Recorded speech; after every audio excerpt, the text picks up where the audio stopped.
Okay. Hello, everybody. This is going to be part three of how women control their women in a gynarchy or gynocentric community or society. I hope that this will be the last one. If there's going to be women controlling other women, in other words, let's say you have like women who are like, you can call them supervisors, whatever, where they supervise gatherings of women. They're in public, looking out for conflict between women. So part of control, when you consider the control, you have to think, well, okay, there's going to be conflict that's going to come about as a result of individuals attempting to control each other. Political women in politics attempting to control the households of individual women, and you have women who are in households maybe trying to control the politics. You have sort of this relationship between these two individuals. And so how do you engage in conflict resolution? Let's say on even a basic level, right? Let's say two women break out and have a fight. Now the conflict could be over who gets the guy. In other words, who gets the man, because there can be intersexual competition. So it could be who is the going to be the one who takes authority over this individual, or what have you, or so on and so forth. So if you are going to have things like that happen, or if you're going to have two women that just don't get along and they start boxing each other out in public, and this has happened before, it's just part of being human. There are some individuals we just don't get along with, and so you see that going on. You can also have conflict breaking out between women politicians who just disagree so much that it gets them angry. So if you're going to talk about control, you should talk about conflict resolution. There should be some kind of discussion over how to resolve the conflicts and differences. In other words, should you organize, and I know this sounds silly, but organize physical competitions between people. In other words, where they can box it out, or do bare knuckle boxing. They did that in Black Lagoon, and that could work here. Basically just get it out of their system. Or is there some kind of other way that they can resolve the problems that they're having with each other, or reach a compromise? In other words, is there any way we can compromise them? I think that you have to consider what would be acceptable within that society. Also, you have to think about who you want witnessing that kind of conflict resolution. For example, do you want men to see two women boxing each other until they're bloodied and beaten? Or is that something that should only be witnessed between women? In other words, if you're going to do something like that, would you only have women attending the event? Or if you're having other conflict resolution, do you only want women being witness to the conflicts? In other words, is it a good thing for women to argue with each other in front of the men? Does that encourage any kind of bad behavior in them? Or is it better for them to, in other words, are there certain times and places where these conflicts can play themselves out, where it's appropriate to attempt to resolve them? In other words, should they be doing them around the submissive men, or should they be doing them in the absence of the presence of these submissive men? Because I always do worry about the effect that conflict can have on men, because we've already seen what happens when men get a taste of conflict. They can be bloody, they can be brutal, vicious. So I am concerned about the influence that those kinds of things can have on the male psyche, especially when the male is very young and impressionable. So I do think that if you're going to include conflict resolution, you do have to think about protocol. In other words, when is it appropriate to have these discussions or to have these arguments, and who is it appropriate to have them in front of? And that includes children as well. Should children be, and we still deal with this to the day, there's some people who don't think it's okay for parents to yell in front of their children, or to argue loudly in front of their children. The next thing is, what would the relationship be between dominant women? In other words, what exactly is going to tie these women together? Like, what's going to bind them together? Is it their shared political interests? Is it their shared personal interests, their hobbies? Because aside from the fact that they both have control over, men or whoever, what exactly is their commonality? What is, like, what, in other words, what is keeping this social cohesion together? What is binding these individuals to each other?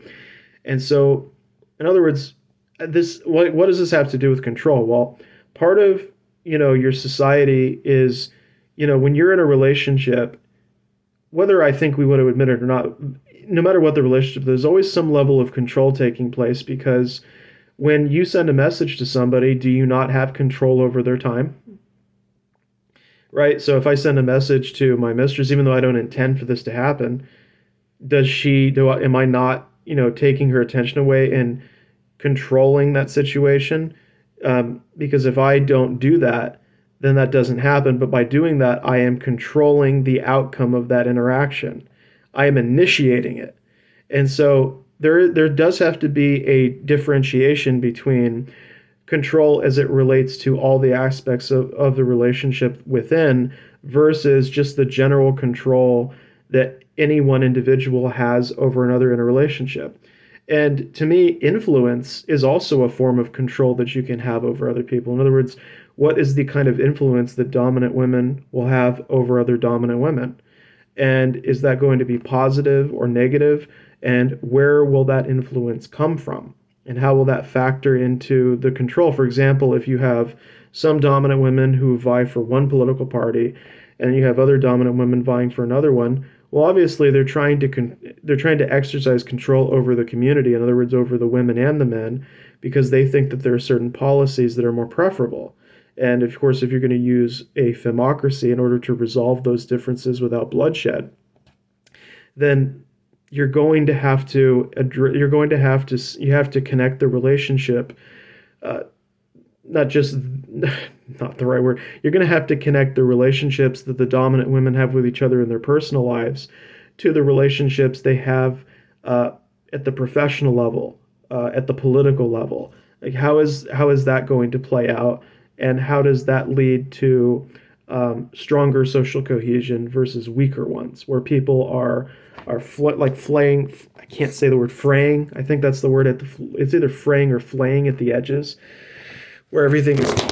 Oh my goodness, it's amazing. It's a balancing act, right? If you get it wrong just once, it won't work. If in other words, what I'm saying is what level of control is acceptable between dominant women, and where is controlling other people, where is that considered acceptable? And I would say the political realm, obviously. If you have differences in policies, then you put it up to a vote, and then you try to channel your control over others through a somewhat democratic process, and then you allow that to be the means by which you obtain that control. But of course, if you do that, will that put some kind of friction or tension on your personal relationships with these individuals? In other words, what I'm saying is, should dominant women who are running for politics, should they have personal relationships with each other, or should they avoid that level of connection in the first place? And I think you're going to have different answers depending on what people think is good for the political ecosystem, but not necessarily let's call it the social ecosystem. In other words, the system that takes place in a personal community versus something that takes place in the political community, because the two can be one and the same, but they can also operate independently of each other. And I don't know exactly how that would work. And I don't know if women could uncouple the control that they want to exercise over their society from wanting to control individuals in their community. In other words, you've heard about this phenomenon where there are males who try to dominate other dominant men. In other words, they're trying to tell these other men what the fuck to do. They call them sigma males or something, this really weird behavior. I really think it's just a manhood issue. These people are insecure, and so they need to feel like they're bigger or badder or better or whatever. And so they hear it, they think it sounds cool, and they adopt it. I think that's part of the psychological motivation behind picking stuff like this up and running with it. But if we're talking about dominant women, well, what if they don't compartmentalize all this stuff very well? What if they decide, okay, it's not enough for me to be in the political realm. I want to, dominate all these other dominant women because I want to expand my sphere of influence. So that is an interesting social phenomenon, and I don't know how that would be dealt with or if that's socially acceptable. But I do think that that matters too, because any relationship is going to have some degree of control involved. The only question is, how far does each person want to take the control they have? How far do they want to extend it? And is it morally or ethically acceptable, what the control is, insofar as the other person's life is concerned or their choices and so on and so forth? I do think there needs to be some kind of conduct or protocol established between the women in that community. There needs to be certain things that are like, okay this is okay to call another woman out on, but this is also not okay to talk about. In other words, whatever that is, whether it's like it's okay to talk with a woman about this in relation to her submissive or in relation to what she is saying or doing public, but it is not okay to deal with X, Y, and Z, whatever. And I think the last thing that's important is who enforces the control and the policies. And I think that my personal opinion is that it should be women, but it should be women who don't regularly engage with people in the political realm or people what I'm saying is I think that there should be a separation between these so-called supervisors, these women who exist to not only enforce the policies of that community, but I think that they should have their own kind of housing section, their own kind of neighborhood or gated community where they interact with each other, they have relationships with each other, but they don't have relationships with women who are running for politics or the other women living in the community. In other words, I think that you need to maintain a certain level of impartiality when it comes to whatever law enforcement you have, because I worry very much about the intermingling or the kind of oh goodness, I don't know how to put this. Uh, I worry about the relationship between law enforcement interactions and political interactions, because if you have people in law enforcement making friends with people in the political world, well, what happens if somebody comes up and says, "Hey, look, you do this for me and we can just take over this community and we can just put all these other women away, or put them in a cage or whatever, and then we can just do whatever we want." I do worry about corrupt people within that law enforcement going, "You know what, I like this guy, or I voted this way or that way, so now that I've gotten to know them." In other words, I just worry about plotting. I worry about plotting and scheming. So I think there'd have to be their own internal system that would have to check and supervise. In other words, there would have to be people watching these individuals to check for a problem. But I also think they need to live in a separate community where they are not regularly visiting or interacting with people in the political body. I think that there should be some level of enforcement between the political body and the law enforcement body. Because if these two start to intermingle and mix, in other words, they start to develop strong relationships with each other, I think the exact opposite of what you want is going to happen. I think that there'll be plotting, there'll be backstabbing.